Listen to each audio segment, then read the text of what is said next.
Praise God, everyone. And we are now in John's Gospel, chapter 11, verse 45 to 57. An undeniable, authentic sign had just happened and was witnessed by a large crowd who came to comfort Mary. And the dead man, Lazarus, was made alive. And this brought out the following reactions. So, the one reaction was that many people believed in Jesus. That's what we read in verse 45. Therefore, many of the Jews who had come to visit Mary and had seen what Jesus did believed in him. This would include the Jews who were skeptical about Jesus earlier. They who had wished that Jesus prevented Lazarus' death now saw Jesus raising a man who was dead for 4 days. Now, the other reaction to seeing an undeniable act of Jesus is found in verse 46. But some of them went to the Pharisees and told them what Jesus had done. From the overall context of the Gospels, we know of the animosity that the Pharisees had with Jesus on various matters. Now, John doesn't say that these men who went to the Pharisees believed. He presents them as people who are as convinced as the Pharisees are regarding the claim of Jesus and his works. They were unchanged in their hearts as they heard Jesus' words. Jesus had said, I am the resurrection and the life, and they were unchanged towards that. And they saw the action of Jesus raising Lazarus from the dead, but they were unchanged. In other words, they were hard-hearted to the truth. Now, based on what the Pharisees heard about Lazarus' resurrection, the chief priests and the Pharisees gathered a council. That's what we read in verse 47. Now, a trivia for all of us to know at this point is that John's Gospel contains 3 Sanhedrin gatherings or council gatherings, one in chapter 7, one in chapter 11, and the other one in chapter 18. So, my question is, how did John the Apostle, who writes this book, how did he know in detail regarding the conversations that happened in the council? Obviously, he wouldn't be there in person for him to actually see all the conversations happening there. But we must remember one thing in here. According to 19, chapter 38 to 40, John 19, verse 30 to 40, 2 council members, Joseph of Arimathea and Nicodemus, aligned themselves with Jesus and later on with the disciples. John knew of these conversations from them after the resurrection of Jesus. This council was gathered as a reaction to what Jesus did. There were 2 undeniable facts. One, Jesus does many signs. So let's read that in verse 47 and 48. Then the chief priests and the Pharisees called a meeting of the Sanhedrin. What are we accomplishing? They asked. Here is this man performing many signs. If we let him go on like this, everyone will believe in him, and then the Romans will come and take away both our temple and our nation. So one fact is that Jesus does many signs. 2, Jesus raised Lazarus who was dead for 4 days. And based on what the Jewish people believed on those days, this sign couldn't be easily dismissed as though it never happened. And as they talk to each other in verse 47 and 48, we find a few thoughts. 1, what are we to do? The Pharisees until now have tried everything they can to stop Jesus. They tried labeling him as a demon-possessed person. They had a number of verbal confrontations with him where they ended up on the losing side. They made attempts to murder Jesus in the guise of having committed blasphemy and even tried excommunicating from the synagogue those who claimed allegiance to Jesus. None of these things worked in reducing the popularity of Jesus. And then the next thing, this man performs many signs. Let me just emphasize to you that part. This man performs many signs. In spite of acknowledging that Jesus did those signs, they only wanted to see Jesus as a man. That's it. Not something more than a man. This man performs many signs. They kept ignoring the things that he had said about his identity and deity in the early sections. They only want to see him as a man. Then they feared that if Jesus went on like this, everyone will believe in him. Jesus had shown authority in his preaching and substantiated it with miracles. Also, Jesus has openly criticized the Pharisees and the scribes, and they see him as a threat. In other words, they wanted to preserve their religious authority in Palestine by dealing with Jesus, whom they saw as a threat. That's all what it is all about. They wanted to preserve their religious authority in Palestine. And then what do they say? The Romans will come and take away both our temple and our nation.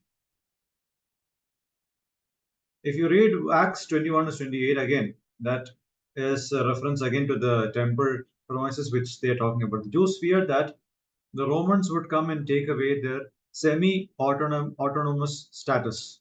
In other words, they tried to preserve their temple and nation by dealing with Jesus. Now, what is the irony in here? Whatever they tried to preserve, as in they tried to preserve the religious authority, temple, and the nation, whatever they tried to preserve by rejecting Jesus and killing Jesus will be eventually lost when the same Romans whom they were worried about will destroy the temple and capture Jerusalem in AD 70. Now, at this time, Caiaphas, a man named Caiaphas, enters the scene. Now, who is he? Verse 49. Then one of them, named Caiaphas, who was high priest that year, spoke up, "You know nothing at all." Now, if you read John 18, verse 13, Caiaphas was the son in law of Annas. And John 14, verse 49 says that he was the high priest that year. You know, according to the Old Testament, the position of a high priest was to be held for a lifetime. But the Romans who are in power right now, as this goes on, they didn't want power to be vested in one person, which is why they appointed Caiaphas as high priest from AD 18 to AD 36. Before AD 18, Annas and other sons of Annas were the high priests. Now, in verse 49, Caiaphas displays a rudeness and mentions that it is better for Israel's religious leaders that one should die for the people and that the whole nation should not perish. Now, this statement, which Caiaphas says, invoked the memory of the Maccabean martyrs. John takes this statement in verse 50. So let's just read verse 50. You do not realize that it is better for you that one man die for the nation, for the people, and that than that the whole nation perish. John takes this verse as a prophecy. Verse 51 and 52. He did not say this on his own, but as high priest that year, he prophesied that Jesus would die for the Jewish nation, and not only for that nation, but also for the scattered children of God, to bring them together and make them one. That's the prophecy that John takes from this statement. Now, the council thought that they could stop everyone from putting faith in Jesus by killing Jesus. Ironically, through Jesus' death, their plans failed miserably, as Jesus, through his death, would gather for himself people from the Jews and the Gentiles who were scattered abroad. The sign of Lazarus being raised from the dead brought out a response of ultimate hatred in these guys as the Sanhedrin started to make plans to put Jesus to death. If there were earlier attempts to kill Jesus on the basis of alleged blasphemy, now it is utter hatred. And this passage ends with a few details. Let me just read out for you verse 54 to 57. Therefore, Jesus no longer moved publicly among the people of Judea. Instead, he withdrew to a region near the wilderness, to a village called Ephraim, where he stayed with his disciples. When it was almost time for the Jewish Passover, many went up from the country to Jerusalem for their ceremonial cleansing before the Passover. They kept looking for Jesus as they stood in the temple courts. They asked one another, "What do you think? Isn't he coming to the festival at all?" But the chief priests and the Pharisees had given orders that anyone who found out where Jesus was should report it so that they might arrest him. Now, as I told you, this passage ends with a few details. One, Jesus being God who knows what is in man's hearts no longer walked openly among the Jews because of his awareness of their plans. He moves in a way that fulfills Scripture. According to the Scriptures, the abandoning of Jesus by the disciples and the betrayal of Judas must take place. Jesus' time had not yet come, so he went to the region near the wilderness to a town called Ephraim and stayed there with the disciples. Why? Because he was to lay his life down under his authority. No one could take his life by force. Jesus would lay his life on his own accord. Now, in verse 55, we have the third Passover of John being recorded in here. Many Jews went to Jerusalem before the Passover to purify themselves from any uncleanness that would prevent them from celebrating the Passover. They looked for Jesus as they expected him to come to the feast. And then the chief priests and the Pharisees had given orders that if anyone knew where he was, he should let them know that they might arrest him. And this detail of what we see in verse 57 would be important to understand Matthew 26, verse 14 to 16. So let me just take you there. Matthew 26 and verse 14 to 16. And okay, here it goes. Then one of the 12, the one called Judas Iscariot, went to the chief priests and asked, "What are you willing to give me if I deliver him over to you?" So they counted for him 30 pieces of silver. From then on, Judas watched for an opportunity to hand him over. Now, the Pharisees had given orders that anyone who found out where Jesus was should report it that they might arrest him. And Judas was aware of the orders given by these Pharisees.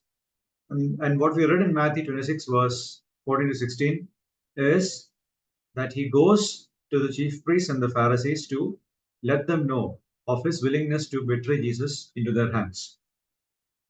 So I'll give you 5 lessons that we must learn from this passage before we conclude. Lesson number 1. Let us not be fooled by neutral opinions held by people about Jesus.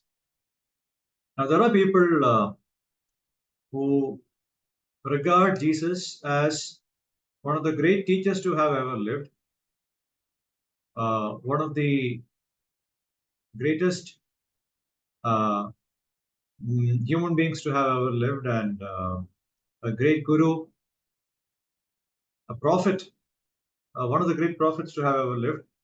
But they don't see him for what he is, and they don't recognize, or they don't accept the identity of Jesus based on the signs that he has done. And a lot of people in this world are trying to be on the middle ground regarding Jesus, in the middle ground between full commitment and full rejection. But we should understand that there are only 2 responses to the same set of information that are undeniable about Christ. The fact that Jesus is God, the fact that he came as a man, he lived a life free from sin, he died his death on the cross for the sins of man, and he rose again from the dead on the 3rd day, and he has ascended back to heaven, and that he'll come back. This is the set of information present in the gospel. And there are only 2 responses to this information, the set of information that is undeniable about Jesus. 1, to believe in him with all of our hearts, seeing that his unique credentials are life-saving for us. The other option is to seeing his claims and turning a blind eye towards it, not willing to find refuge in him for the salvation of our souls. There is no middle ground in this. Don't just see him as a man, because if you're doing that, you're risking eternity with him. If you are not outrightly hating him, but you are not fully committed to him, you are still an outsider. point blank on that. And it's so honest as I can be. I'm being point blank on this. If you are having a good opinion about Jesus, but if that opinion isn't based on the truth that Jesus himself has proclaimed, you are fooling yourselves and you are on your way to hell. And we love you when we say that, because uh, those who love you say the truth about you. And the second thing, to see Jesus only as a man, in spite of knowing that he did things that are unique to God, is a very dangerous thing. See, all of the signs that he has done were to prove that he is the Christ, the Son of the living God. And when you don't follow the signs to where it leads, we risk being away from God forever. Now, we are now living in uh, an era where we often go to various places using Google Maps. Well, what happens if you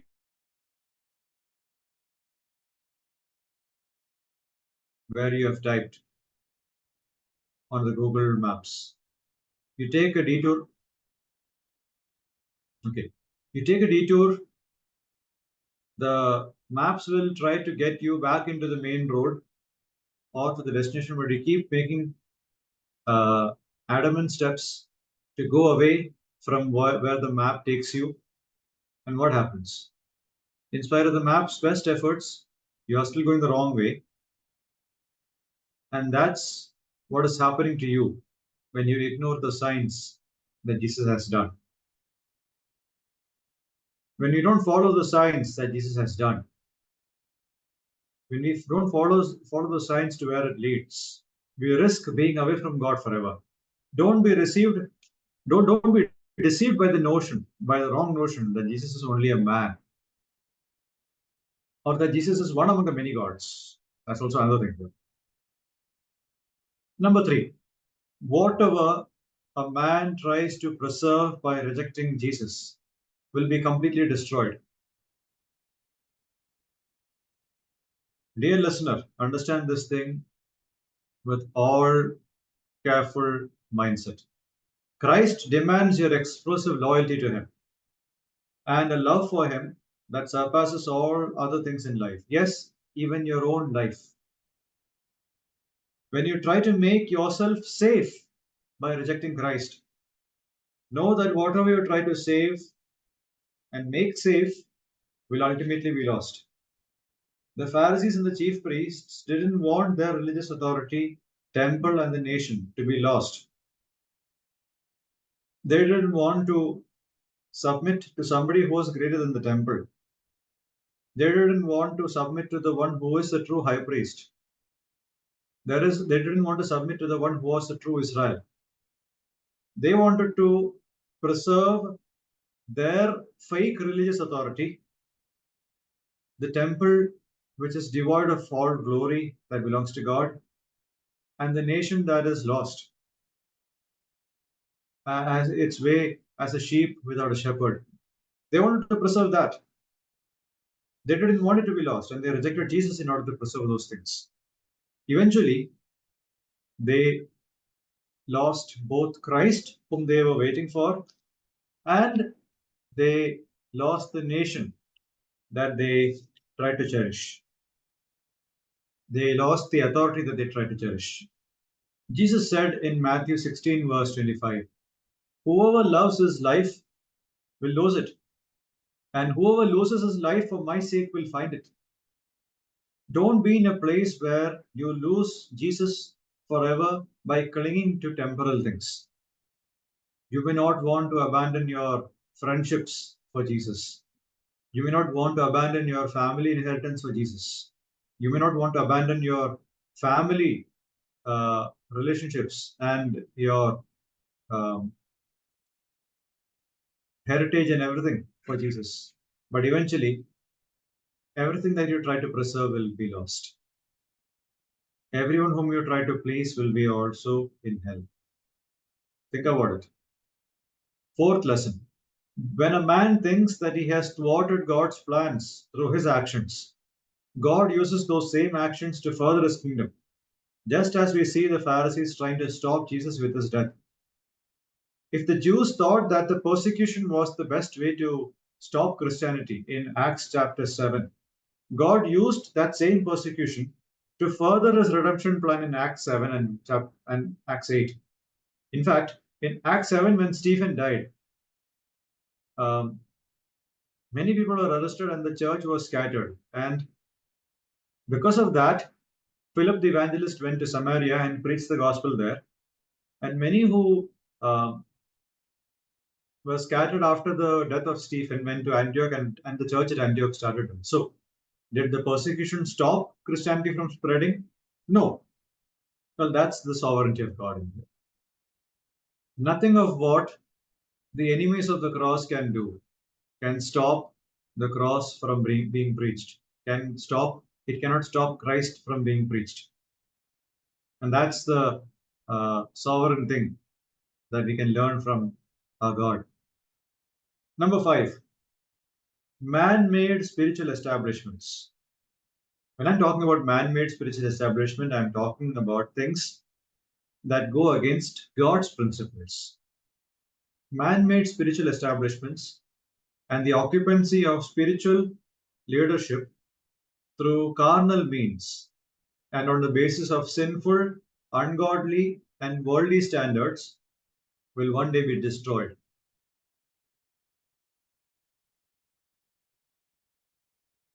A lot of mission organizations that began on a noble purpose eventually went downhill because of the unhealthy and unethical standards of leadership and have come to a point where they do not operate fruitfully anymore. Many such establishments, be it educational institutes or be it any other organizations, they have replaced what churches were supposed to do. And a lot of people who have no calling or qualification of being leaders in church are now at such a leadership position. God will move the world in such a way that these sinful man-made establishments will be removed, never to come back again. And he will put his people through a purification process to bring them back to where he wants them. See, God moved away the corrupt high priestly system of the first century and brought Jesus, the eternal high priest, holy, blameless, and separate from sin. So be sure that he will purify his church today and remove all these pseudo leaders forever. Now, as I told you at the beginning, a miracle had just happened in the lives of Mary, Martha, and Lazarus. And in response to the sign that Jesus did in chapter 11, we don't see any response recorded. But there is a response. There's going to be a payback that Mary would give for all the benefits that Jesus did to her and to her family. And how is this event in chapter 12 going to connect with chapter 11, verse 57? We will find that out in our next session, probably next month. May God's name be glorified. All right. Thank you so much, Brother Rufus, for the very detailed and very good analysis from that portion in the Gospel of John. There is one question that came up was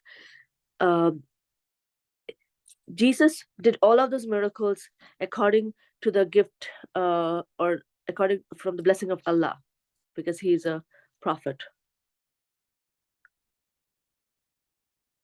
Jesus did all of his miracles and gifts or signs through the what? Through the blessings of Allah. Yeah. Oh. He was a man and he was just a prophet, and he did all of the signs like all the prophets did in the Old Testament. See, again, you are missing the point of whatever he said, along with what he did. I am the resurrection and the life. When he raised people from the dead, he also said that he is the resurrection and the life. He doesn't just cause the resurrection, he is the resurrection. And he said that he is the bread of life. And then he refers to himself as the living waters that quenches the thirsts of eternal life that every man has. And that can't be just a human reference. It cannot be a human reference regarding Jesus. Jesus is claiming much more than that. And I agree in part that he got his um, um, ability to do miracles, yes, but then Lord, what does the Bible say about that? See, let me just take you to Acts chapter 2 and verse 22. Jesus of Nazareth was a man accredited by God to you by miracles, wonders, and signs, which God did among you through him, as you yourselves know. So, obviously, he did all of these signs by the enablement of God. And at the same time, you must see what Jesus claimed about himself as he did those signs. So, he just can't be a messenger of Allah. He can't be just that, based on what he said about himself. So follow-up question is, those were inserts by Paul and other Christian leaders into the Bible. Those were not his real words. Which words? I mean, just could you repeat that? So those claims that Jesus is saying, those are inserted by Paul and other church fathers who corrupted the Bible. Okay. I mean, if that's how they're claiming it, then my problem with that sort of a claim is, if they know that something is wrong, would they say that and willingly go for being a martyr for that? As in, good liars don't make martyrs. Understood? Those who made a lie wouldn't die for that lie which they made. You could die for something false which you believe it sincerely to be true if you don't know that if it's a lie. That's the possibility. But none of these uh, biblical authors, I mean, take all of these biblical authors in the first century, from Matthew all the way till Revelation, except for John. Every other person has died as a martyr. Among the apostles, every except for John, every other person has died a martyr's death. So why would they create a lie and then die for that? I mean, liars create martyrs out of others. They don't create martyrs out of themselves. That's a normal thing, right? Any political leader will try to make martyrs out of poor people, not from their own family. No one loves their party so much that they would be a martyr, right? So again, let's just, okay, for the sake of argument, let's just grant, I'm not agreeing, but let's just say tell for the sake of argument that I will grant the followers of Jesus adding those words. Let's just argument for argument's sake, let's just say that. But what about Paul? Paul tried to kill Christianity and remove Christianity off the face of the earth. Why would he promote the deity of Jesus? That's the thing which you should all be worried about, because the one who tried to go and kill Christians and wipe out Christianity from the area that he was, why did he become a Christian? And why did he become a martyr? Why did he go through all of the sufferings? I mean, after he became a Christian, he was at the receiving end of all the sufferings that came as a result of his faith. Why? Why would he have to go through all of that? If he didn't know it was, I mean, if he knew it was a lie, because he had seen the risen Jesus speaking to him 4 times, not once, 4 times. Okay, that is why his faith is sure, and that's why he knows that he's God. All of these people who are writing about him, they are eyewitnesses to the resurrected Jesus. None of them are hearsay, so to speak. And whoever is a hearsay, they are hearsays to people who are eyewitnesses. So you have people, we don't have legends in here. We have people who have written this within 60 years of all of these events happening. And none of these people have enough time to make mythical legends about a man named Jesus, just like that.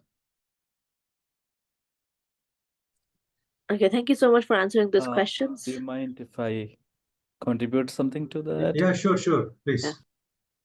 Okay, so yeah, so this is kind of a usual Muslim argument that some of these passages are corrupted and things are added to the Bible, things are taken from the Bible by early Christians, including Paul. But there are a couple of problems with that. First of all, how do we know whether Bible is corrupted, whether things are taken out of Bible, whether things are added to the Bible? We can verify that only if we have the original, and we don't have the original. Secondly, we can verify that if there are manuscripts with things added to the Bible like that.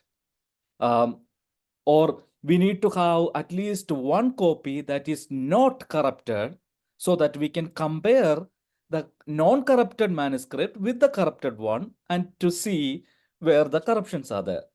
But there is not even one uncorrupted, the so-called uncorrupted manuscript available. What we have right now, there are more than 27,000 manuscripts of the Old Testament, and there is no discrepancy in any of these manuscripts. That shows that Bible is not corrupted. There is nothing added to the Bible, nothing is removed from the Bible. Also, I told you there are 27,000 manuscripts, and in the first century, in less than 100 years, Bible was translated into 6 or 7 languages. Bible was taken to 3 continents, Asia, Africa, and Europe. And if there was any attempt to corrupt the Bible, there is no way all these manuscripts are corrupted. And considering how far the manuscripts has traveled, it was like it is impossible to corrupt a manuscript in Asia, in Africa, in Europe, and it is impossible to corrupt the Bible in these 6 or 7 languages, all the manuscripts. So that shows that it's just an accusation without any logic. If you think logically, there is no way we can conclude that the Bible is corrupted or changed, because we have one Bible scholar, a Greek scholar, his name is Daniel Wallace. What he usually says that it is the abundance of evidence. So we have abundance of evidence to prove that Bible is not changed. So usually the question that comes up is it was corrupted pretty early on, or this manuscripts ever traveled or were translated. Okay. Again, if you tell that one problem already Brother Rufus told, why they corrupted. They did not gain anything politically, economically, or socially. These early Christians, they only sacrificed a lot. They sacrificed everything, including their life, just like Brother Rufus just told. And for example, Paul, he was a rich man. He was a rabbi. He had a lot of influence in the society. He was educated. And when we look into his history, we see that he lost everything for the sake of Christ. So if you say they corrupted, why they corrupted? What did they gain by corrupting? That's one thing. Second thing, again, it comes back to saying that if there is at least one copy that is not corrupted, we can use that uncorrupted copy to tell that, okay, look at that book. All these books after that is corrupted. But there is not even one copy. So the question is, how do these people know that it is corrupted? There is no proof that it is corrupted. Yeah, the follow-up question on that is, because it was corrupted, Allah had to give Quran, because there was not even one copy that was not corrupted. So Allah Okay. gave There are Quran. 2 ways I can respond. Again, it comes back to no evidence of corruption. And if you look at Quran, you should be ashamed to even bring Quran to this conversation, because comparing the manuscripts of New Testament, I don't think there is even 50 manuscripts Quran has. So there is nothing to compare. Quran has nothing to stand in front of Bible, first of all. Second thing, I can argue easily that there is a possibility Quran is corrupted, because according to Muslims, Muhammad was illiterate. So they say that Muhammad told these things, and his disciples after his death wrote Quran from what he told. So there is no way somebody could actually, even if Quran is divine book, it's a revelation of God, what we see today is most probably not what Muhammad told, because Muhammad was illiterate to verify whether it is what he told. Secondly, when Quran was written, Muhammad was not even alive to check what is written is what he told. So there is a possibility of corruption there. Second, if you try look into the history of Quran, and if you want more details, just Google Uthmani Quran. Khalifa of that time, Uthman, he realized that there are different Qurans existing. The narration, the story in Quran is different. So he ordered to burn all Qurans except one stream of Quran, and that Quran is known as Uthmani Quran. So there is historical evidence that Quran is corrupted. If you learn history without any bias, just Google Uthmani Quran. So there is historical evidence that Quran is manuscripted. Again, that Quran is not all other Qurans are not available today because it was destroyed by Uthman, Khalifa Uthman. But we have historical evidences for the act of Khalifa Uthman, that he destroyed all other Qurans to avoid these discrepancies, or take care of, fix the corruption. There is nothing in the history regarding the Bible. It can be argued that, and just like how Gospels have different so-called conflicts, they don't match up the same way the Quran in those times did not There is had no different. There is no conflict in the Bible, in the gospel narration. There are things we can put together to match, just like how each person, if I see a car, what I notice would be different than what Brother Rufus noticed, and what Shadabdi noticed would be different than both of our observation. So it would be, I can tell that it is a red car.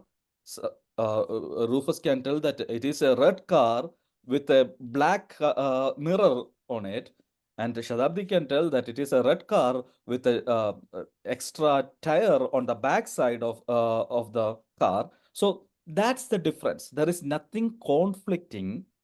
There are some variation in the details. Again, It's that complementing one doesn't mean another. that. What's that?